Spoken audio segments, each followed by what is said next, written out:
তোকে কোনোদিন মিথ্যা দিয়ে ঢাকা যায় না, ঠিক কিনা? দেখা যায়? আর কাগজের ফুল থেকে কখনো সুঘ্রাণ বের হয় না। কথা বলেন না? মিডিয়া যতই প্রচার করুক, দেলোয়ার হোসেন সাইদি দেলু শিকদার, এটা পাগলও বিশ্বাস করবে না।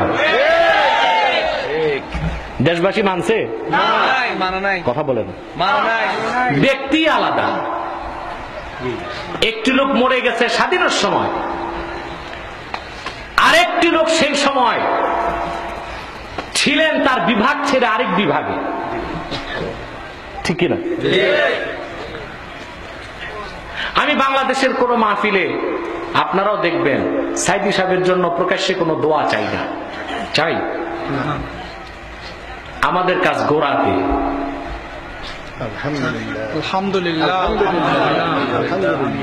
আমি দীপ্ত কণ্ঠে বলেছি 6 বছর সবার ফাঁসি হলেও সাইদি সাহেবের ফাঁসি হবে না।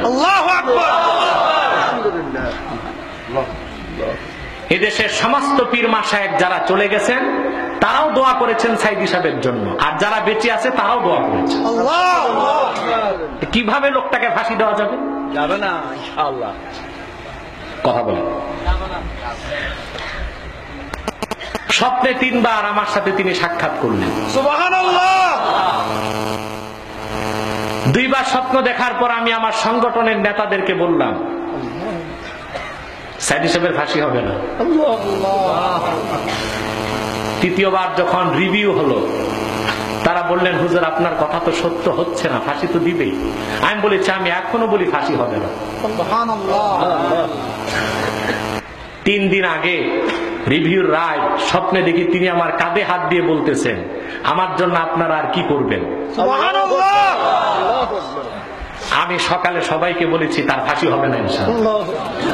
আমার বিশ্বাস আবার তিনি বের হবেন ময়দানে এসে আল্লাহর কোরআনের পক্ষে। কেন বললাম? বাংলাদেশ অনেক বক্তা আছে, কক্সবাজার চিটাগাং আসলে সাইদি সাহেবের জন্য দোয়া করে। ওরা বুঝাতে চায় সাইদি সাহেবের ভক্ত, কিন্তু এই দেশের পীর মাশায়েখ যারা চলে গেছেন আর যারা বেঁচে আছেন তারা দোয়া করেছেন তার জন্য, আধ্যাত্মিক ভাবে তার পক্ষে কাজ করেছেন। এটা আমি ইলমে তরিকতের সম্পর্ক যাদের নাই তাদেরকে কিয়ামত তক বুঝাতে পারবো না। ইলমে তাসাউফ তরিকতের সম্পর্ক যাদের সাথে নাই তাদেরকে আমি কিয়ামত তক চেষ্টা করে এই কথা বুঝাতে পারবো না। অতএব মিথ্যাকে, একটি মিথ্যাকে 70 বার বললে ইহুদিদের কাছে সত্য হইতে পারে, মুসলমানের কাছে 70 বার বললেও সত্য হবে না। হবে না। ইউসুফ আলাইহিস সালাম বলল, ভাই কই? 12 ভাই কই? এক বাইরে তো বাঘে খাইছে।